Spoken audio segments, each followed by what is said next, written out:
Mateus capítulo 7. Não julgueis para que não sejais julgados, porque com o juízo com que julgardes, sereis julgados, e com a medida com que tiverdes medido, vos tornarão a medir. Bom, aqui nós vemos um versículo muito interessante, muito falado, a respeito do não julgueis. Se nós lermos lá em Mateus capítulo 6 e o versículo 5, está escrito: E quando orares, não sejas como os hipócritas, pois se comprazem em orar em pé nas sinagogas e às esquinas das ruas, para serem vistos pelos homens. Em verdade vos digo que já receberam o seu galardão. Também no versículo de número 7 diz assim: E orando não useis de vãs repetições, como os gentios, que pensam que por muito falarem serão ouvidos. E também temos nos versículos 31 e 32. Não andeis, pois, inquietos, dizendo que comeremos ou que beberemos, ou com que nos vestiremos, porque todas essas coisas os gentios procuram. De certo, vosso Pai Celestial bem sabe que necessitais de todas essas coisas. Bom, por que eu li esses versículos? Porque nesses versículos você pode ver que Jesus está julgando. Mas como que ele diz, não julgueis, se ele acabou de estar julgando algumas pessoas? Bom, Jesus estava falando sobre críticas que fazemos a alguém sem saber realmente quem nós somos.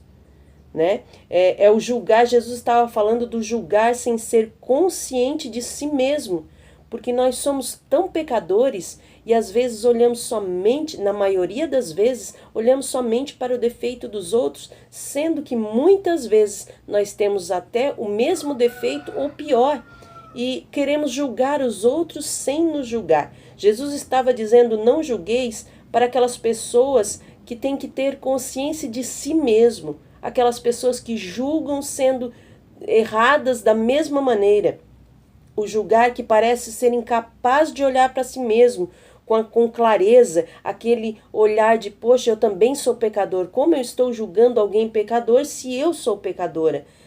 É um julgar que nos impede de olhar os outros com misericórdia.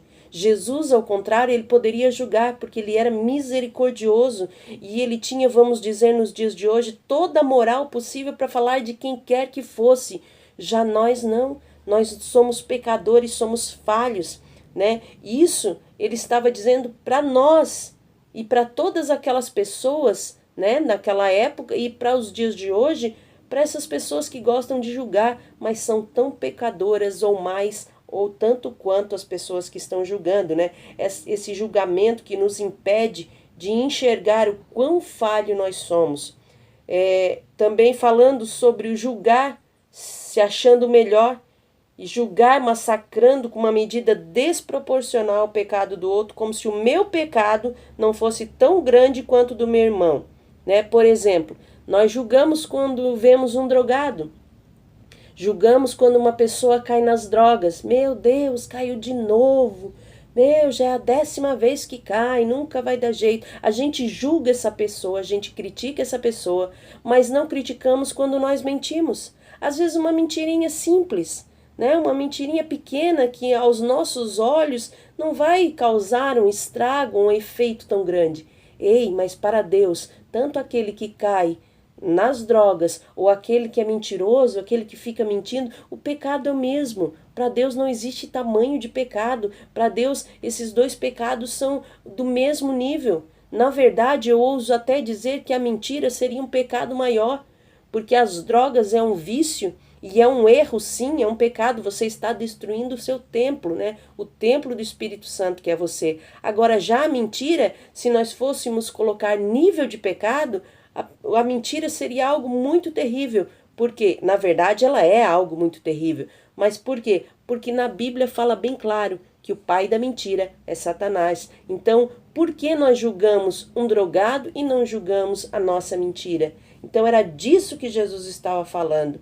Quando nós julgamos sem ter moral para julgar. E na realidade, se nós formos analisar a nós mesmos, nós não temos moral nenhuma para julgar ninguém, porque todos somos falhos e pecadores. Aquele que diz que não tem falhas está fazendo Deus mentiroso. É o que a Bíblia diz, não é o que eu estou dizendo. Então é isso que Jesus estava dizendo. Jesus estava dizendo também: ei, não julguem sem misericórdia, para que vocês também não sejam julgados sem misericórdia. Essa é a proporção do julgamento, né? E o primeiro critério, se você quiser anotar aí no seu caderno, o primeiro critério, então para você anotar aí no seu caderno, o primeiro critério, sobre quais critérios que você está julgando? É o seu critério?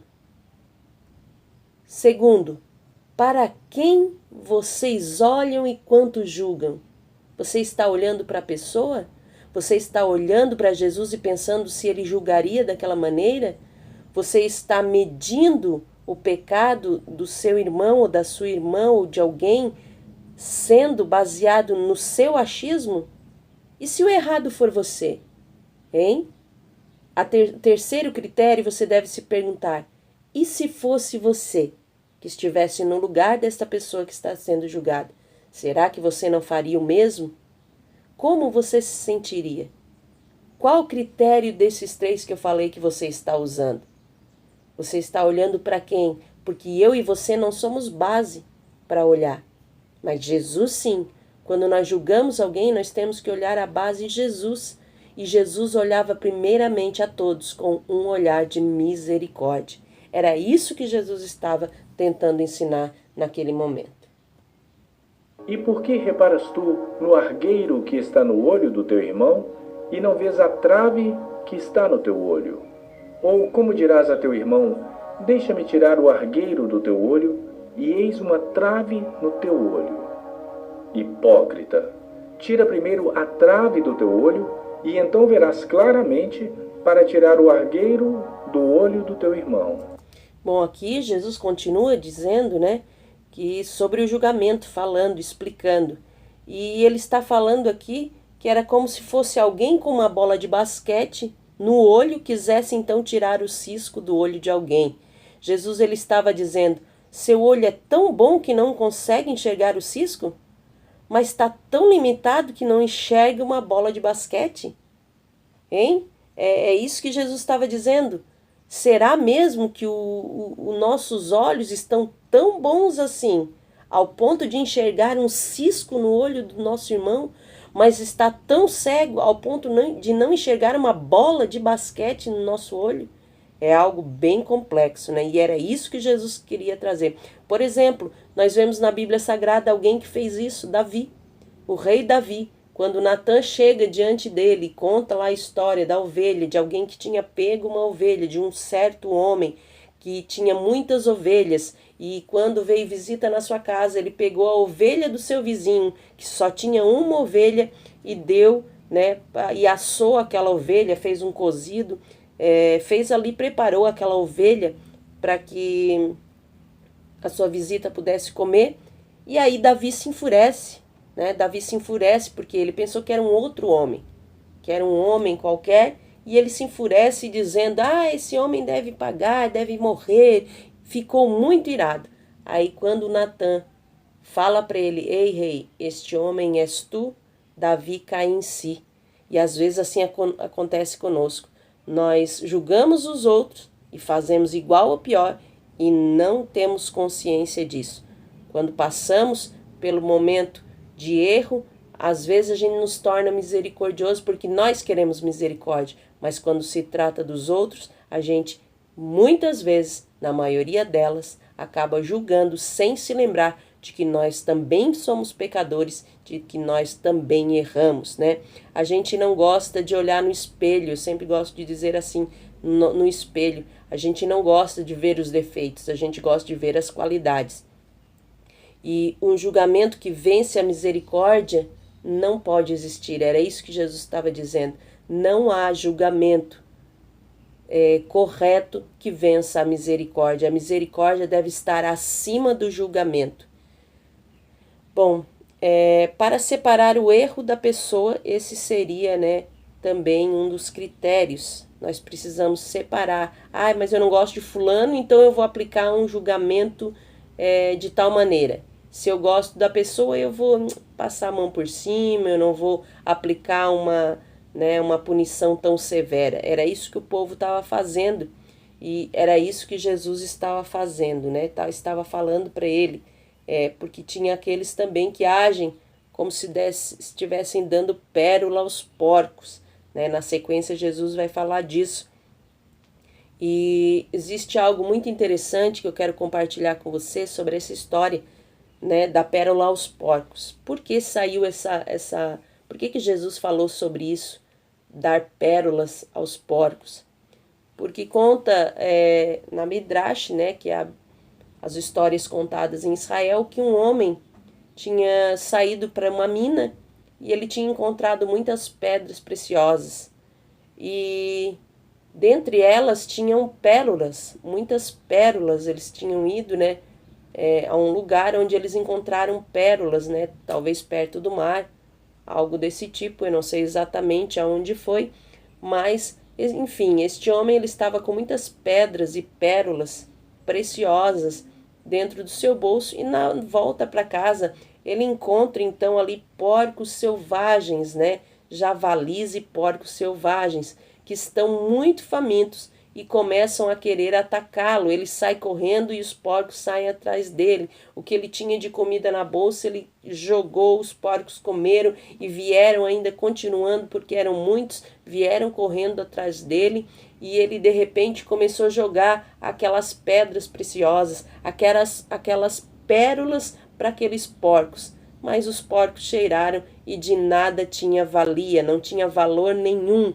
Né? Jogar aquelas pérolas para ele não fez efeito nenhum. Os porcos não entendiam que aquilo eram pedras preciosas. Os porcos não entendiam que eram pérolas que poderiam ser trocadas por muitas comidas.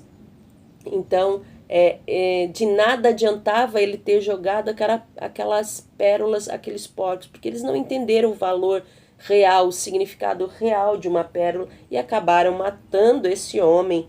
Né? Então, era isso que Jesus estava dizendo, que numa situação dessas, de nada adianta você jogar pérola para aqueles que não entendem o real valor. Jesus estava falando da palavra, né? Que não adianta você lançar a palavra para aqueles que não entendem o real valor ou que não querem entender o real valor da palavra de Deus. Nós temos que ter capacidade de discernir os valores.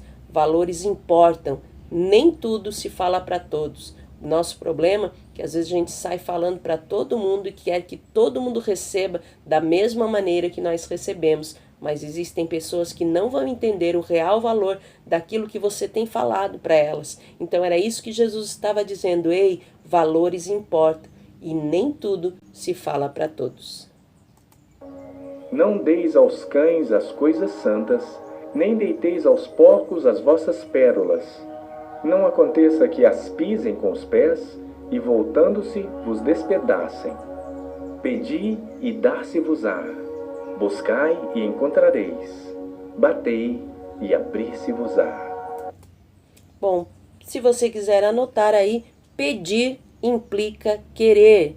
Buscar implica a perda. E bater implica a necessidade. Ou seja, se eu tenho que pedir, é porque eu quero pedir, né? Eu preciso daquilo. Buscar implica a perda, porque se eu tenho que buscar, é porque eu perdi algo. E bater simboliza, né? Implica então a necessidade. Eu tenho que bater na porta de alguém. Eu tenho que bater porque eu tenho uma necessidade, eu preciso compartilhar algo.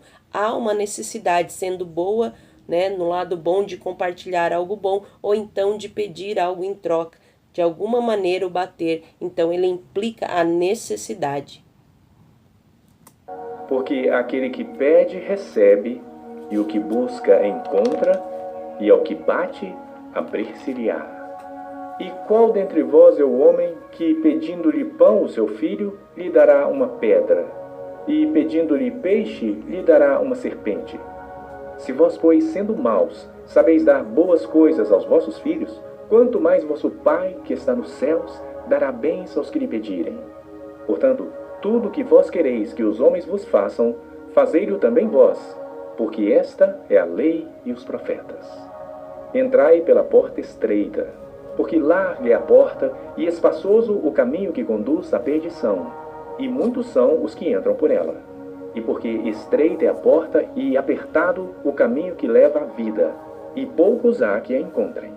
Acautelai-vos, porém, dos falsos profetas, que vêm até vós vestidos como ovelhas, mas interiormente são lobos devoradores. Por seus frutos os conhecereis. Porventura, colhem-se uvas dos espinheiros, ou figos dos abrolhos? Assim, toda árvore boa produz bons frutos, e toda árvore má produz frutos maus. Não pode a árvore boa dar maus frutos, nem a árvore má dar frutos bons. Toda árvore que não dá bom fruto, corta-se e lança-se no fogo. Portanto, pelos seus frutos os conhecereis. Bom, Jesus aqui ele não está falando de uma pessoa. Você pode perceber que ele está falando para várias pessoas. Porque ele diz assim, ó, mas vocês. Ele não diz mais você ou mais tu, né, dependendo do lugar. Como se fosse aqui no sul, seria mais tu. Mas ele fala vocês no plural, né? Vocês conhecerão os frutos no plural. Até mesmo pessoas más, mas com aparência de boas, darão frutos. Mas eles darão frutos ruins.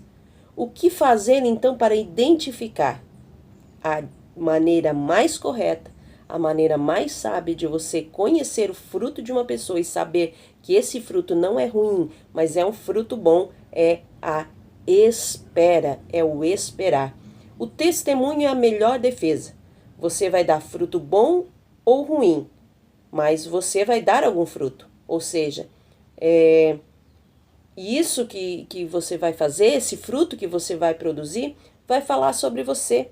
Uma hora o fruto vai aparecer. A árvore, por exemplo, ela não tem domínio sobre si. Ela não consegue dizer, vou produzir frutos bons ou frutos ruins. Não, ela vai produzir. Ela também não pode dizer, agora eu vou dar fruto, agora eu não vou dar. Não, isso não depende da árvore, né? Não é ela que manda, não é ela que tem o domínio, porque quem tem o domínio sobre todas as coisas é Deus. Então, ela não pode escolher. Mas o tempo vai mostrar se aquela árvore dará frutos bons ou frutos ruins. Ou pior ainda, nem frutos dá. Mas alguma coisa vai acontecer. Mas é preciso esperar para saber se a árvore dará o fruto e se ela dará o fruto bom ou ruim. Então, da mesma maneira, é nós espiritualmente. Nós precisamos esperar para ver se as pessoas darão frutos bons ou frutos ruins. E através dos frutos que elas produzirem, é que então nós saberemos que tipo de cristão ou que tipo de pessoa essa pessoa está, através dos frutos, demonstrando ser. Nem todo o que me diz Senhor, Senhor, entrará no reino dos céus, mas aquele que faz a vontade de meu Pai, que está nos céus. Aqui é algo muito importante, né? Jesus já está dizendo. Ei, nem todo aquele que diz Senhor, Senhor. Por quê? Porque não adianta falar. Jesus estava dizendo, não adianta falar, tenha que fazer. As pessoas às vezes falam tanto, temos que fazer isso, vamos orar, vamos fazer campanha, vamos isso, vamos aquilo, e dão tantas ideias. Claro, eu não estou dizendo que dar ideias é ruim, não, é bom, mas mais importante do que dar ideias e somente falar é fazer, porque de nada adianta eu ter 1000 ideias se eu não colocá-las em prática. Eu não preciso e eu não posso depender dos outros para colocá-la em prática. Eu tenho que fazer. Se eu falei, eu tenho que começar. Né? É muito interessante, às vezes as pessoas... pastora, devemos começar uma campanha de oração na igreja. Amém, glória a Deus, devemos sim. Então comece. É o que eu falo. Comece você. Não queira jogar tudo para cima de mim e você ficar só na falácia. Infelizmente, nós vemos hoje cristãos e pessoas que falam, mas não fazem e de nada adianta. Jesus aqui já deixa bem claro, de nada adianta ficar falando Senhor, Senhor e não o honrá-lo e não fazê-lo como ele merece e não obedecer. Né? Fala-se muito, faz-se pouco ou nada.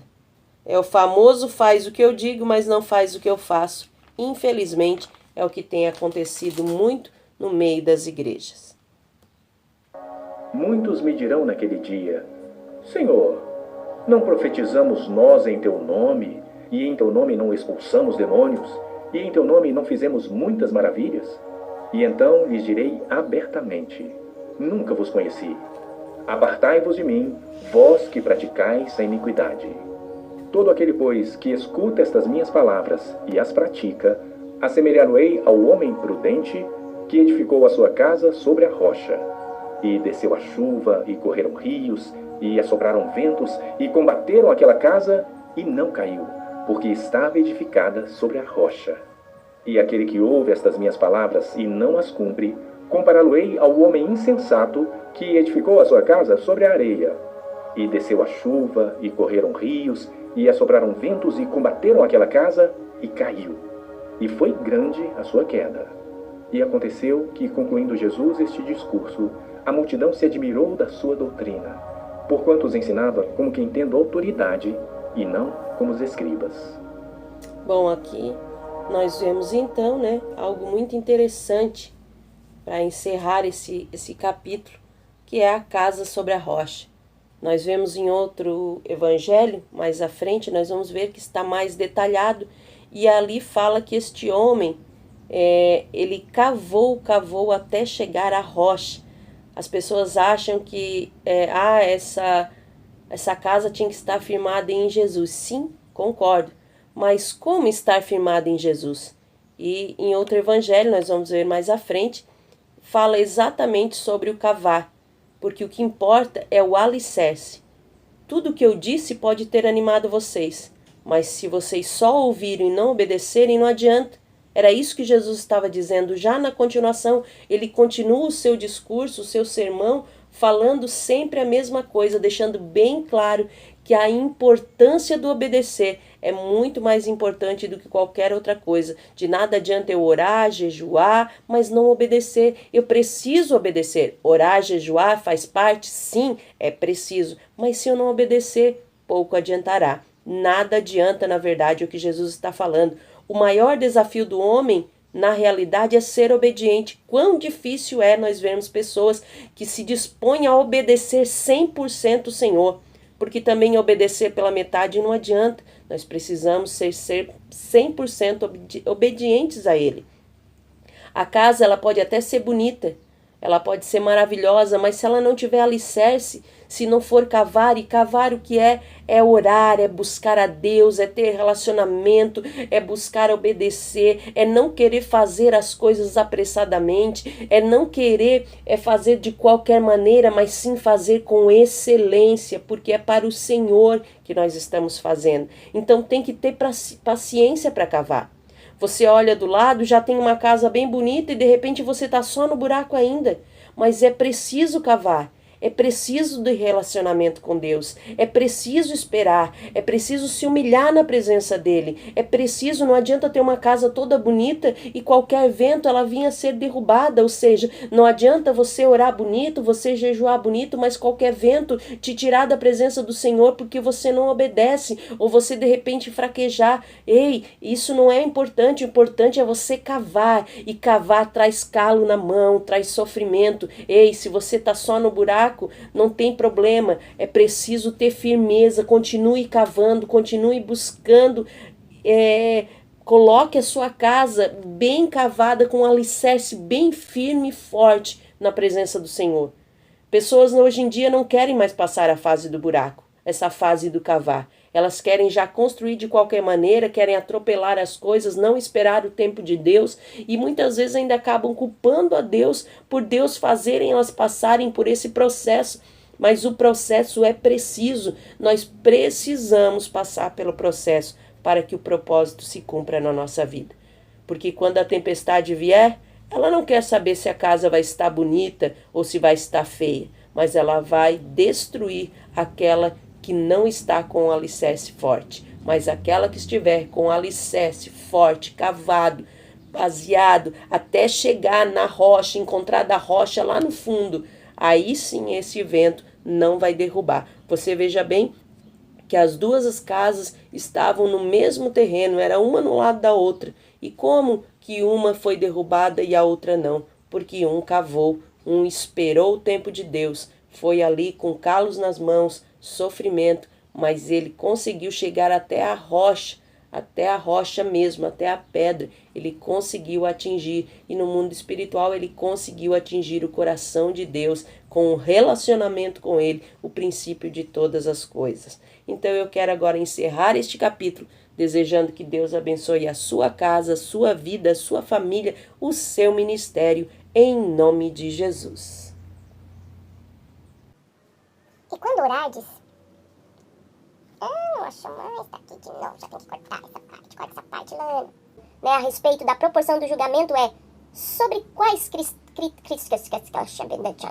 até tava falando em estranho já, mas essa era estranha mesmo, porque não tinha nada de Deus. Era erro, corta essa parte, Lana.